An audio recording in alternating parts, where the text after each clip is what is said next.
Hello everyone, welcome to my channel. Today I'm going to talk about my November reads. I have my cup of coffee in my You're on Mute mug, which I just think is so funny. I hope I never break this mug because this was a mug of its time when we were virtual. Like, this was said so much when I saw it in Target years ago. I was like, oh, I have to have this mug. I kind of wish this were hot chocolate, but I ran out and I need to get more. All right, let's talk about my November reads. I have my stats here. I read 13 books in November, which I thought was pretty good. I mean, I would love to reach like 15, but 13 I think is the most I've read all year. And my average rating was 3.04, so I had a really low rating month. There were a few books that really brought this rating down. And I had 2 DNFs. And it feels like I read these books so long ago. I totally forgot to add a candle, so I had to go run and get a candle. All right, the first book that I read is the second book in the Bridge Kingdom duology, The Traitor Queen, which I gave 2 stars. This is about a warrior princess named Lara who's sent to marry King Aaron. I think they actually say it differently in the audiobook. She's sent by her father to marry this king and to like assassinate him, like pretend to like love him or whatever, and then assassinate him and take over his kingdom. But it is a romantasy and she falls in love with him, you know. I do think that if you haven't read a lot of romantasy, or maybe if you just don't mind reading like the same kind of plot over and over again in romantasies, which I know some people don't mind, then this might be for you. It's a very popular duology. It's an older one too, but I didn't like it. I gave it 2 stars. I was hoping that the second one would be better than the first, but it wasn't. In my opinion, it just typical romantasy. There are some things in the book that I did enjoy. The world building. I thought she was cool because she's like an assassin. It's not like she like learned her powers. She doesn't have magical powers, but she didn't like learn how to be cool. Like, she already was. But it's a romantasy that's like a bunch of others. So I wish I hadn't bought it. That's why I read it. So that's fine. I gave it 2 stars. I'm gonna forget about this duology. The next book was a DNF, and that is The Ashes and the Star-Cursed King. This is the second book in another romantasy duology.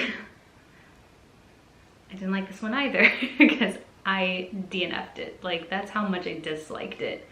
And I got over halfway. Like, if you look at that, I got far and I was like, I'm wasting my time with this stupid book.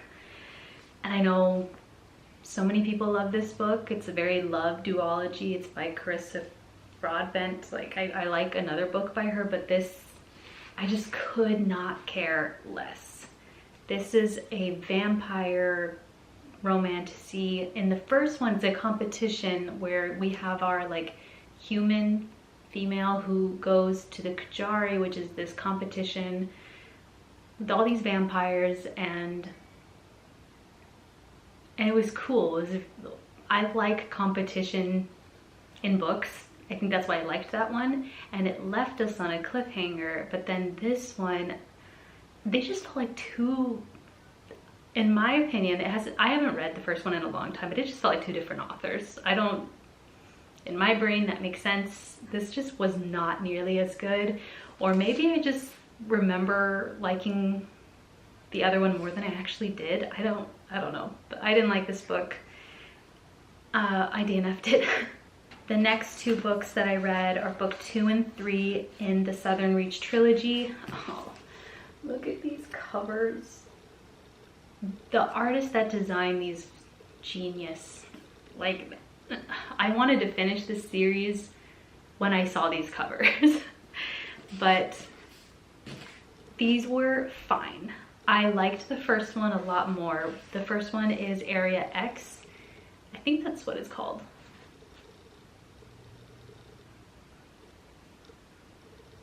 No, Annihilation, that's the first one.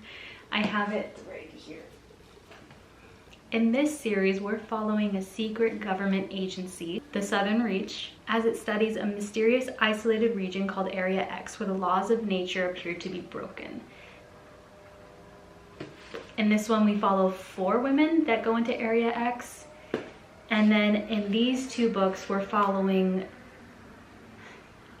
the director of this agency as he's still trying to figure out what is going on in Area X.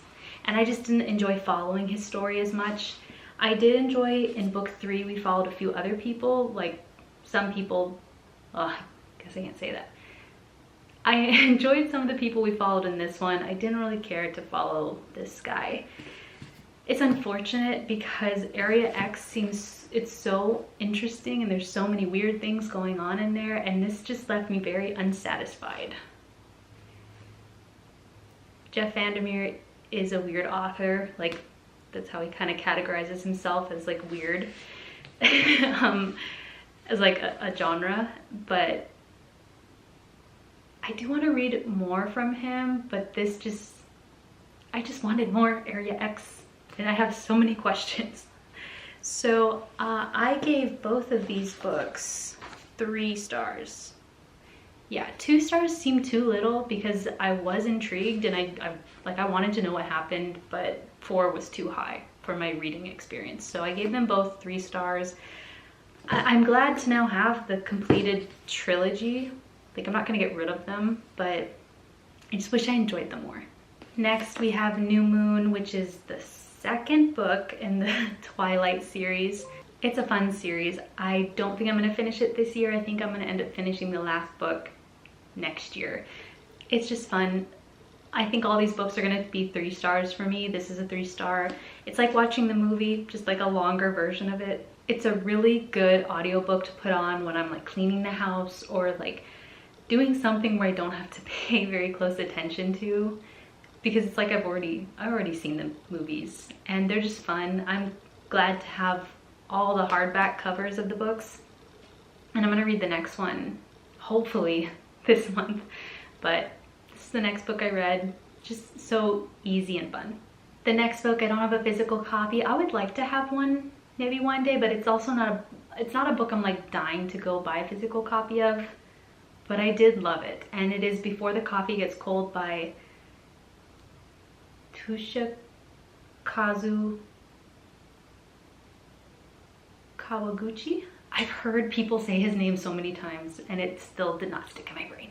This book is about a magical cafe where customers can time travel to the past, but with strict rules. You can't just go to any area in the past. You have to go back in time to the past in the exact place, in this exact spot in the cafe.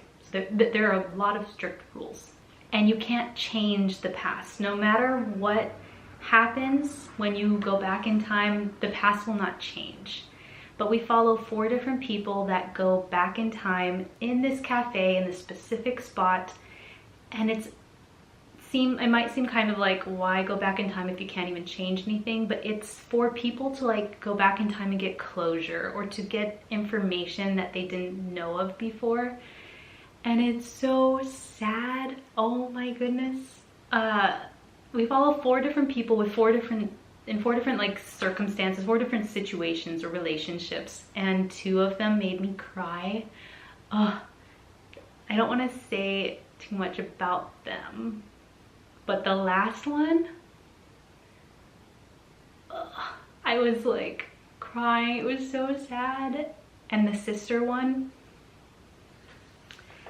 I really enjoyed that there were rules to going back in time. You couldn't, I like when something isn't like too easy, and that you couldn't change the past.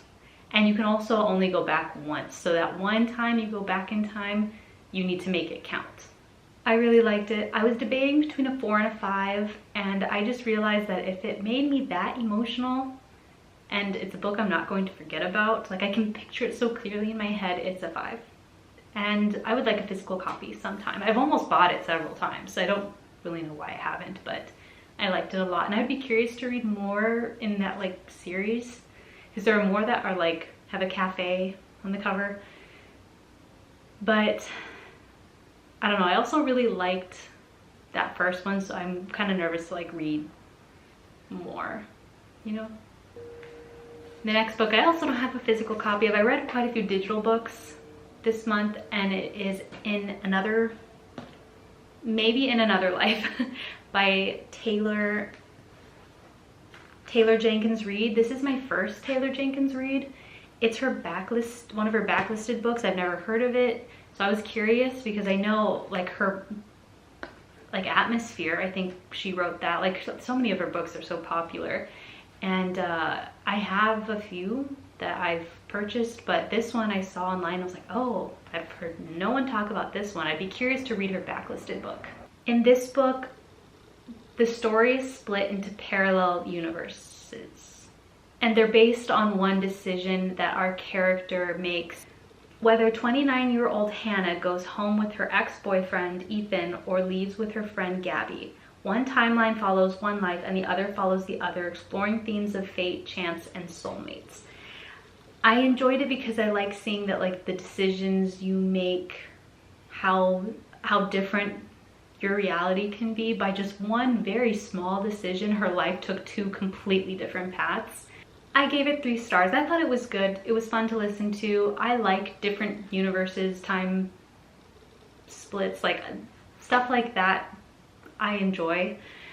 I don't really want to say what I didn't like about it, but there's something about it that I was like, that I don't know if I believe. I can't say it, and it's not something wrong with the book, but I was just like, oh man. And it is like a romance. I think kind of, it seems like Taylor Jenkins Reid's books are kind of like romance, but it's not just like romance, you know what I mean? This kind of romance I like, where it's like a love story and it's not just stuff. Kind of going out of order, so I hope I don't forget any of these books. I have my like notes here so I don't forget anything. So I read those books just like on my own. Some of those were books that I pulled for my TBR game, and then I remembered that the Goodreads Choice Awards goes on in November. I completely forgot, so I kind of scrapped the rest of my TBR and chose to pick up a book from a few different genres from the Goodreads Choice Award list, which I had a lot of fun with. Like, I loved making that video. It was a lot of work, but it was fun. And I don't have any of these physically because I read them all digitally from my Libby app. The first one being in the romance category, One Golden Summer by Carley Fortune. I read another Carley Fortune, so out of all the romance books, which is not my genre, I picked that one because I kind of liked the first one that I read by her, but I did not like this one.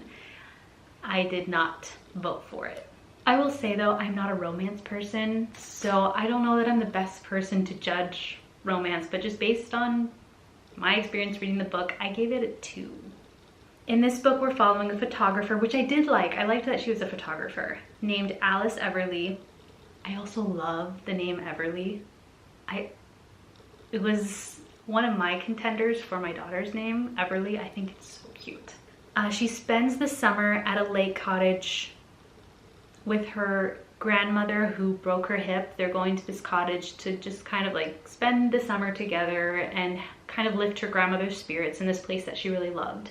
And a summer romance develops between her and Charlie, who is in the previous book that I read. And, you know, it's just summer romance. There's some drama. He's kind of closed off to be in a relationship, and she falls harder for him. I just think it was just a typical romance, nothing special, nothing that made me feel all the emotions that I wanted to feel. I think I like love stories that pull at my heartstrings, that have more than just the relationship. Like, I want like family stuff tied into that, or like, I don't know. I want to feel more of the love or just emotions, and it wasn't in this book. I thought it very forgettable to me. So I gave it 2 stars. And yeah, that's it. Then I read My Friends by, oh, I don't have the authors on here. Fredrick Backman. Everyone was reading this book and I figured it was gonna win because everyone loved it. My face keeps getting itchy. I gave it 4 stars. I thought it was very good. It was emotional. It made me cry like 2 or 3 times. We're following these 4 teenagers that all kind of have rough lives, like at home. And they all create this very strong bond over one summer as they're trying to help one of the friends become an artist, like to paint this painting. And in present time, we're following a girl who wants to see this painting, and she like breaks into a museum to see it. I think it's a museum or an auction, something like that. And then she hears the story of these 4 friends and kind of how they affected each other's lives. And it's really sad because some of them have really tough lives. And I like that we're following an artist, like in present day, she's an artist, like a graffiti artist. And then one of the 4 friends is the artist that the other friends are trying to like help create this painting and kind of help him out of his depression, I would say. It's about friendship, trauma, grief, and like the power of art. It was really good. I just didn't feel that it was a 5 like in my heart. It was a 4, but it was good, and it's not a book I'm gonna forget. I would be curious to read more from him. I'm not excited to read Beartown. I know everyone is saying that Beartown is super good. It does not sound interesting to me, but it was good. My Friends was good, and I wasn't surprised that it won. I figured it was gonna win. Oh my god. Then I read a terrible book. I read The Crash by Freida Mcfadden. Oh my god, how did this make it on this list? Like, who decides what goes on this list? I don't understand. Or like, did it really get that high ratings to go on the list? I really don't understand. She had 3 books on this list. How? This was in the thriller mystery. This was the worst thriller I have ever read. There was no thrill in this book. I just kept waiting and waiting for these like thrilling moments. It was honestly so terrible. This is a book that I should have DNF'd. I just kept reading because it was part of my like challenge, but I should have DNF'd it. It was so bad. I could have read another book. But this is a psychological thriller, not.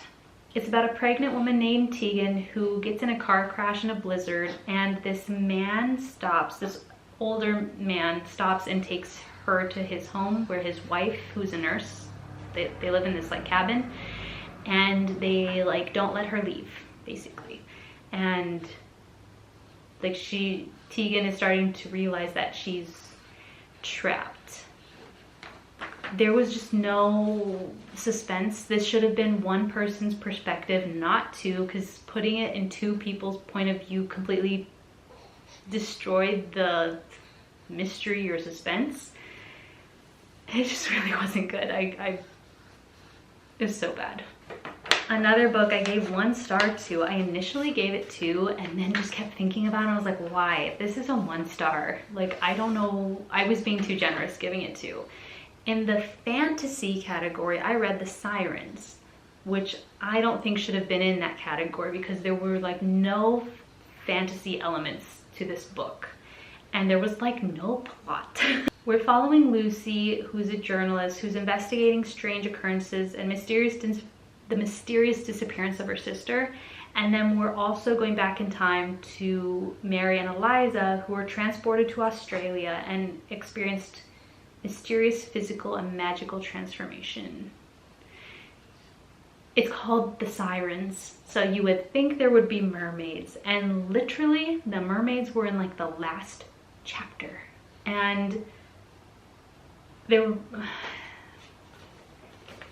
I didn't like it. Also, I think Lucy was not the best sister to her. Her sister goes missing, and she goes through her house to like try to find clues to like where is her sister, but then she just like goes through all of her stuff. Like she goes through her journal.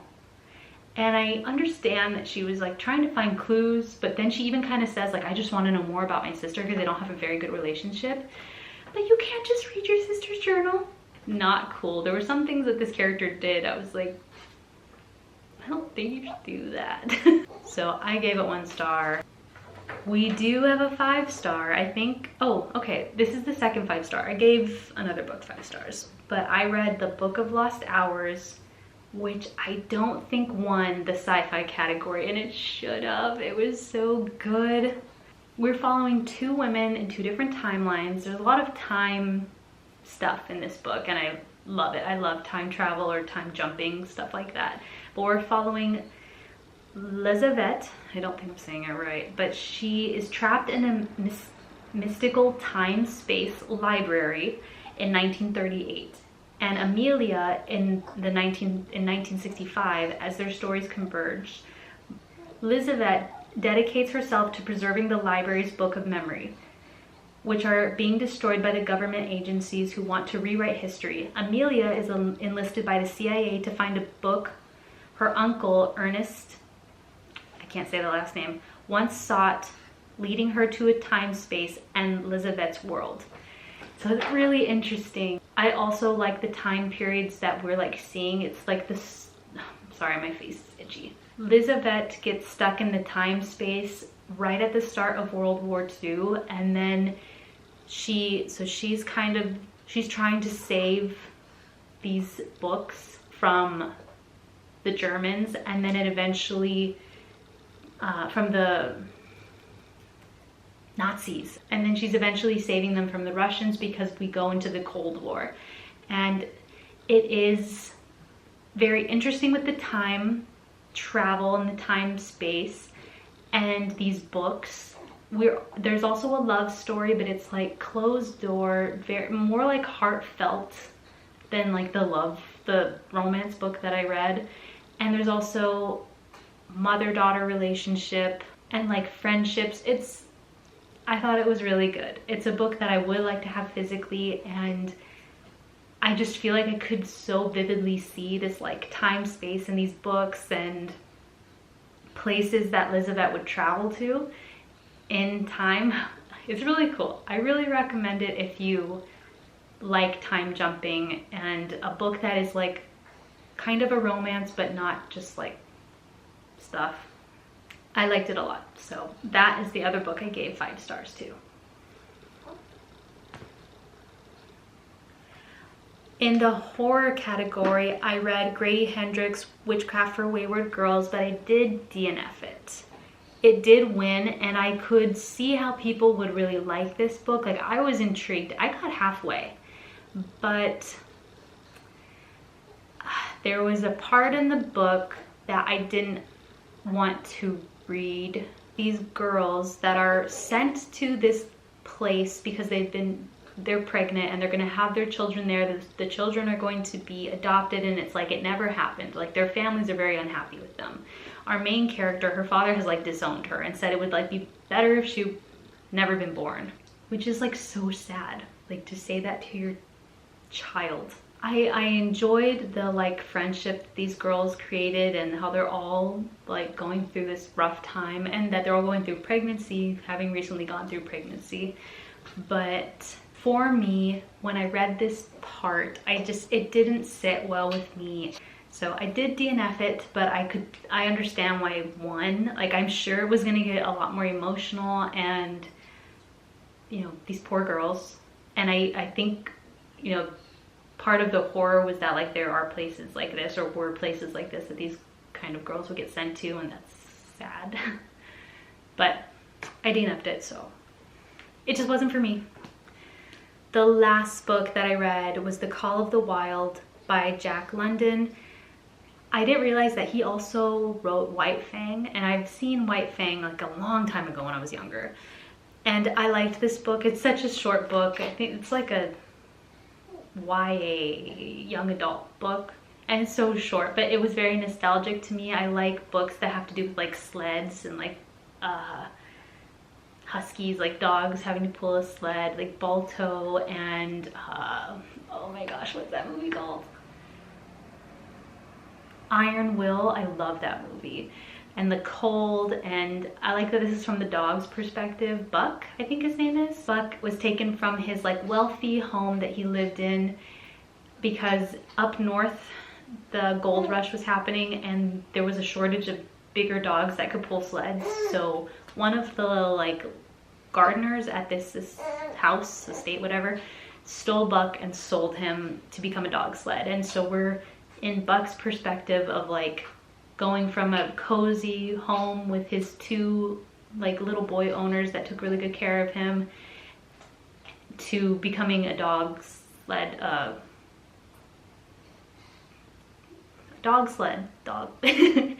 and how hard it is and how the cold affected him and how they didn't get fed enough and how there was another dog in the pack that really hated him. So I liked that. It was very nostalgic to me. It seems like something I would have really loved to read when I was younger. So I gave it 4 stars. It was also very short. Like by the end of the book, I was like, oh, it's over. So I read a lot of books in November and I enjoyed 2 of them. I enjoyed, I would say most of them, but I DNF'd 2, which that doesn't normally happen in a month, and then gave 2 1 stars. So pretty low ranking month, but it's because I was, you know, I did that challenge, so I read books that I wouldn't normally go for, and I think that's what happened. Oh my gosh, wait. I forgot a book. I totally forgot a book. I knew I was gonna forget a book. I read The Humans by Matt Haig. This is the 3rd book that I read by him. The Midnight Library is still my favorite. But in this book, we're following an alien who goes to Earth to eliminate some knowledge that a man discovered because it's going to like destroy things. He's like, oh, humans can't have this knowledge. It's like a math problem. And he takes the body of the professor that he kills and lives his life, and he's learning how to be human. It is comedic.